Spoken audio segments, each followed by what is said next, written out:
神秘之师 AM 赛区美洲赛区的 Isd 什么来头？先看一眼名单，左边是本赛季 Isd 的名单，右边是北美全面战场第一赛季的成员名单。SN4RFX 和 WAG 是巴西前 COD 职业 ，CRNT 是战地专业载具组。 有职业背景 ，Rest 是一名专业步枪手。他们这支巴西小队是北美赛区全面战场 SESR 的冠军指挥。ISD 是以他们为框架，结合北美和巴西的高玩组合的一支团队。想看详细介绍，请看我25年4月28日的视频。最后采访片段，先看一下 AM 赛区的最后一局，希望对他们有一些了解。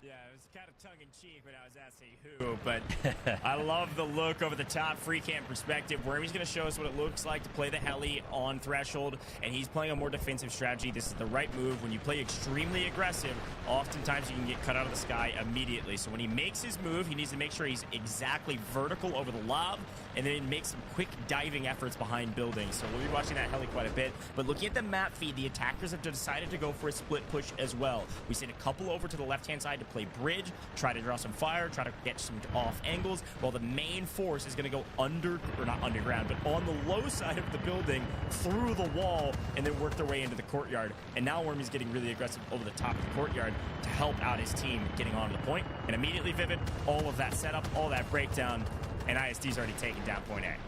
Yeah, absolutely. It is a little bit of a weird dynamic on Threshold because this helicopter often does have to play, as you can see, behind these tall skyscrapers, which is awesome because it does provide them with some sort of a defense against all of the missiles, against some of the vehicles from the defensive side of things. But when they're sitting behind these buildings like this, they're not really finding any value, you know what I mean? So they have to kind of wait till they get like full HP again or feel a little bit more comfortable, feel like something has kind of happened. As you can see, some sort of an attack is actually going towards the side of the defensive vehicle right now. Hemp is under heavy fire right now. That was actually going to be a combined effort from the side of Wormy in the attack helicopter and the attacking tank and destroyer. You can see that kind of came in at the same exact time. So great communication there between the two vehicle operators right there for them to actually take out one of those vehicles. Now, again, one of those reasons, Goats, why we see a lot of our teams actually straight up sacrifice this Sector A is so that way the attacking side doesn't actually have an opportunity to take out that initial defensive vehicle. But because they didn't immediately give it up, they were allotted a little bit of time, and they utilized that time very, very well from the side of ISD to take out that vehicle. And now the defense for the B sector is going to be a whole heck of a lot weaker. Yeah, we desperately need a new love for the side of the defense. Try to get some anti-aircraft up in the sky. We saw a couple of Lulu rockets just trying to hope to get lucky against the helicopter. And you need a little bit more than luck, unfortunately, to take down Wormy. So on to the B sector we go, and we're going to work our way through some choke points now. So you can see the Avengers trying to set up here onto the B side. You're going to hold these yellow tent choke points potentially. And as you look at the point, it's the B2 sector that can be extremely tricky for the attackers to take control of. Especially because, well, often the defense will just sit their vehicle indoors in what I call the garage, which is what it feels like, which is just inside of this bridge area, and they can shell outside from it. Now, the problem is the defense, Vivid, doesn't have that vehicle like you were just talking about, so the floodgates are wide open. As long as you win your trades through this pinch and these choke points, all of a sudden, the attackers are come flying into B2 quickly. Hemp trying to chase down the helicopter right there with the Allure rocket. Worm is going to be well too aware of that possibility as he was kind of running away.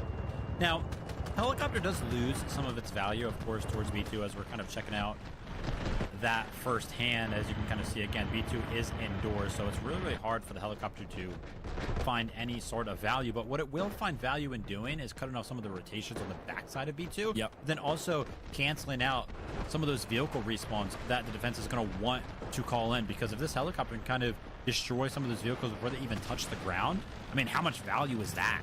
Objective Bravo. No, it's a great call. Definitely cutting down some of the respawns and rotation on the backside. And once you look at this. This is what I was talking about. The floodgates are wide open. The attackers are flooding onto B2. B1, they don't even think about it. They sit 2 people on it, and everybody runs right past it. They cap B1 while they're going to cap B2. They have every piece of advantage right now, and they're not going to let off the gas. This is what you have to do in warfare. You have to have the momentum, and you have to utilize it effectively. We've seen some crazy clips. There's still a hope and a prayer. There's still a miracle AT4 rocket that can randomly connect on Wormy when he's not paying attention. It can happen, but they need one of those miracles right now with the way this map is going, as B2 is already to the neutral zone. Yeah, I think we are in for a quick one right now. I mean, this just feels like a We talk about it time and time again, how momentum-based warfare does feel sometimes, but Threshold is one of those maps that kind of puts it on full display exponentially. I mean, the fact that that initial vehicle got destroyed for the side of the defense basically leaves them, again, very, very weak in terms of defending B2, but then also very, very weak in their ability to deal with the helicopter. So it's kind of like this double-edged sword, why that vehicle is just so important. So defending it, we definitely needed to expend a couple of more resources, pay a little bit more attention to the attacks that were going to be coming towards that vehicle right there for the defensive side of things. But that already being said and done, B1, B2 seemingly already said and done as well. Remember, this is 2-0 currently in the series, so if Innistrad Esports are able to go ahead and take Threshold here, that's going to be it, 3-0, and they're going to be having a clean walk to China. Yeah, I do agree with Vivid. The stakes literally couldn't be higher. $10,000 on the line, a spot to land on the line, and it has to be this map if you're the Avengers. You've got to come online right now, and you've just lost the B sector. Here's the problem. When you're holding the C sector, oftentimes, you can actually hold them at the gates of Mordor here, okay? You can sit up on top of the cranes and just pepper down often when you have air superiority or the lack thereof of anybody in the air. Or B, you have vehicle presence on the ground. We're just now seeing vehicles come in for the defensive side. They don't have time to set up, which means they have to play indoors on C1 and C2, which is bad news if you're a defensive fan, because they haven't been able to catch a nice, clean hold basically since we started this tournament. So for them to actually catch a clean hold, they've got to commit to one point or the other and not both of them. I just don't see a way that they're going to get this win, but I hope I'm surprised. Absolutely. We'll have to see if the vehicle can find any sort of value. Something to kind of think about as well is that the C1 point can actually just get straight up destroyed. So that's something to think about. I don't know if we're going to actually get to that point, but it'll make things interesting to kind of think about if this does get extended because of the efforts of the Avengers here. But yeah, the only thing that separates Innistrad Esports right now and that LAN qualification spot is C1 and C2. Threshold is very, very hard to break through on all of these sectors, so I would not be surprised to see a little bit of an extended defense here. It's somewhat longer than we've seen over the course of the rest of the competition here from the Avengers side, but again, it's going to be difficult. Wormy, nice fancy footwork there in the air, showing us how to operate this helicopter effectively. That was a nice dodge. I for sure can't do that. But a nice push here onto C1 to start, like you mentioned. And that's that crane position you can kind of hold on the opposite side. There's the defensive vehicle on the ground. Let's see Wormy targeting. They don't seem to notice, at least for the first push. It's going to lose half its HP. It is a tank destroyer, so not going to be anti-helicopter. It's going to be looking at the tank destroyer right in front of it. A 1v1 with some engineers, both fairly healthy and both backing off. Nice play from the Avengers to keep their tank destroyer alive. This is well needed. Wormy's just going to pepper it from the backside. Yeah, I was starting to get wary there from the side of the Avengers because I knew exactly who was lurking in the shadows right there. We've seen that exact play before on this map just a couple of minutes ago, where the combined efforts of the vehicles came in the same exact time. A little bit of a delayed response from Wormy does allow that vehicle to stay alive for a little bit longer, but I'm sure they're going to probably return to that exact same play. As you can see, the attack is on once again towards Hemp in that tank destroyer. Can the side of ISD get this thing off of the map? Because then they would have a huge advantage if they're able to. The orders are in. The attackers are on the move. Looks like they were showing some presence over at C1 first and then swapped over to C2. And this is what I'm talking about with the defensive side. You got to pick one at this point. I don't think you're going to be able to hold both. And if you commit to holding both, you could lose both. It's a major play, and it looks like the defense is going to try to hold C1. Vehicles addressing C1. Infantry addressing C2. Classic strategy. Let's see if it works for the attackers.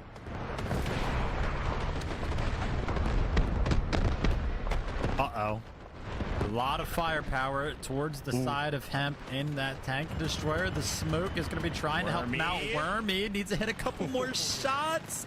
Seemingly able to hide under some cover right now, given just an extended amount of time. But no, it does come in. It's actually going to be Randy who finds the last rocket needed to go ahead and take out the vehicle. The seemingly last hope for the side of the Avengers. The thing that was kind of holding the defense together surely was that vehicle, but now the Onslaught is able to just go ahead and be set free, because there is nothing that is really going to be opposing any of these pushes here from the side of ISD. Yeah, very well executed. Once the tank destroyer went down, like I said, the attackers were full committed over to C2 with infantry. They had their vehicles over to C1 to at least show presence there and keep a few folks over there. Outnumbered, C2 falls immediately, and now the attack has a position to play from. They're going to move over to C2, and they've set up some respawn beacons, I believe, on the top side of C1. It's just a matter of time, Vivid. Everything's surrounded. It looks like the defense may try to retake, but guess who's ready? It's WAG on the backside, holding the line on C2 so that his attackers can push over to C1. Absolutely, and something that I want to put an exclamation point on is that I feel like we have been attacking C1 and C2 for quite some time. Like we really have been, and kind of talked about how the Avengers were going to have the opportunity to go ahead and hold this, right? It feels like they have a pretty solid foothold. But if you take a look at the tickets available, I mean, Innistrad Esports, they've only lost like 20-25 tickets before they really started to make any large pushes towards some of these points. They really did kind of wait until they were able to successfully destroy that vehicle before they even started to invest any sort of, boots on the ground towards any of these points, or at least invest positions to where they cannot be reached by some of their medics. So they've done a great job on all fronts. I agree. C2 now trying to get retaken by the defense. You see a couple bodies under the point. Wormy still dodging missiles left, right, and center. Doing a dance in the air that only he's a part of. He's able to stay up so he can get back to these points and help out his team. C2 into the neutral zone and going to the defense's way, and now we're trading. It's the tug of war finally starting as C1's going to the side of the attackers. They invested their vehicles, and then respawning over here means they're going to very easily trade points with the defense. And now it looks like they're taking both. I'd love to swap back over to the C2 point in particular and take a look at what's going well for the attackers. It looks like it's vehicles now swinging over to C2 while the infantry's over on C1. And it's working. Yeah, they are capturing both points right now simultaneously. The vehicle being invested here towards the point of this. If you have a vehicle on the point, often we do see like the vehicle is kind of left to defend all of this area that you've been able to successfully go ahead and take a foothold in, as Brennan is trying to be a little bit sneaky here. If he can actually go ahead and take out this vehicle, but it's seemingly all out of explosives and all out of rockets as the vehicle goes in. It's like, hey, listen, I feel the presence of an allure. I'm going to go ahead and leave. Yeah, Brennan, the Routeman's actually getting paid on the backside. Nice flank. I think he can just commit to that with his team instead of walking back into the sightline of Randy Savage, who blows you to smithereens. But either way, Brennan had the right idea. Here's the push. It could be the final one. Look at this. C1, complete control. And now that they've established a point onto C1, instead of playing inside of it, they're going to push up into C2 and then push up towards spawn. So the defense has to go through a vehicle to even look at the point. Vivid, you know what time it is. We're going to salute the send-off. Wormy with the BM, because Innistrad Esports has just won $10,000, and they are headed to China for the global land to compete on a global stage in a mode in these maps that they have dominated all day today. By the way, was less than 10 minutes and not much change in the finals. Is it just practice? What is the difference maker? Why is this roster so talented? I mean, of course on defense, but on attack to be able to close things out so quickly. What makes your team different? What makes us different is that we're very nitpicky about our weaknesses, and we try to correct them as soon as we can. And the team is very comfortable with taking criticism and adapting. And everyone is just mature and professional about what we're trying to achieve. So it makes it a lot easier when everything's cordial. Yeah. So nice. We're just control freaks about our game, and we're on top of it. Hey, it works. I'm going to put you on the spot here as the commander, so I do apologize ahead of time for this. Obviously, we see a lot of the times when we are watching, again, you get the spotlight a lot because you're up there in terms of score, in terms of kills, because you're always operating the vehicles. But if there was one player on your team, the 20-man roster, that you feel like maybe we have not seen enough of, or we feel like doesn't get enough credit for how much value they kind of add to your team, what one player do you think you would kind of go ahead and give that medal to? Somebody who deserves a little bit more recognition for something they do, and what do they do for your team? Randy. Yeah.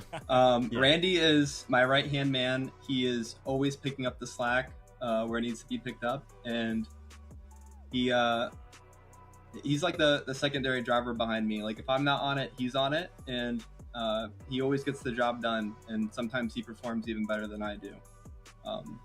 So I definitely think that he doesn't really get recognized a whole lot, but he really is doing the dirty work in the shadows of every tournament we've done.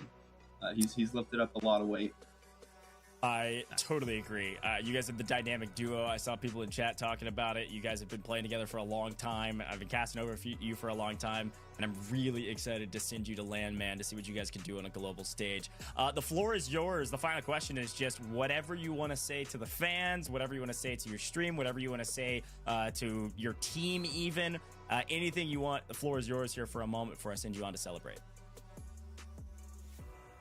I just want to thank everyone for being here today. It was a really big day. We kind of figured that we were going to take the win, but we're very eager to take the championship to Wuhan and possibly bring home a trophy. We're planning very hard on winning Wuhan. We've been spending countless weekends watching scrims all day, quad reviewing and adjusting, and we plan to do things very differently than the other teams at that event. Nice. So we have a good plan, and we're just waiting to execute. I love it, man. I'm excited to see what you guys are able to do, and I'm sure there's a lot more scrims coming here before you even fly out, which is really only a couple weeks away, which is insane to say. Man, congrats again. Go celebrate. Tell your whole team congrats, because you guys certainly earned it, and we'll be seeing you in China. Yes, sir. Thank you so much, Coach.